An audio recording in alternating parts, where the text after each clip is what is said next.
కనిపించిన 1000 మందితో సమానం. నా తోడు దేవుని ప్రసన్నత నిత్యం నాతోనే ఉంటుంది.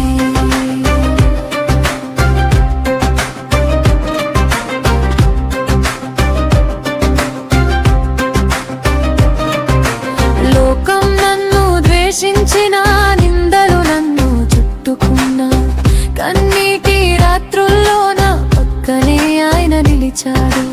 ఎవ్వరూ అర్థం చేసుకోకపోయినా నా హృదయ వేదన ఆయనకు తెలుసు. కృంగిపోనివ్వకుండా నా చేతి